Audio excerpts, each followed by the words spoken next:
আজকে আমরা নতুন একটা খাবারের রেসিপি আপনাদের দেখাবো। যে আমার বিবি রান্না করছে, আমার বিবু খাচ্ছে। এই যে দেখেন, আমরা তো লাউ খাইয়ে লাউয়ের চোচা ফেলাই দেই।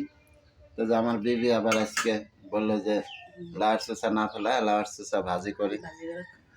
এই দেখেন, লাউয়ের চোচা দিয়ে এই যে লাউয়ের চোচা আর আপনার আলু, আর এর ভিতরে আবার ডিম ভাজে দিয়েছে।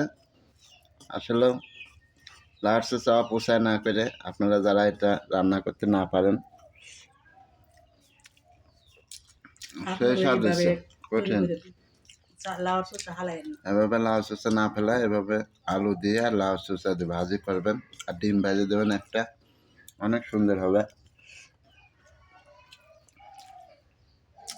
আর একটা রান্না করছে যে মাছের তরকারি, যে নলা মাছ আনছিলাম বাজার থেকে।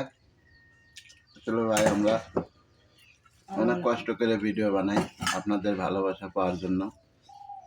তা আমাদের ভিডিওগুলো আপনারা বেশি বেশি করে লাইক কমেন্ট শেয়ার করবেন এবং ভালোবাসা দিয়ে পাশে থাকবেন। তা আমাদের খাবারটা সেই সুন্দর হয়েছে, আপনারা এরকম তৈরি করে খাবেন,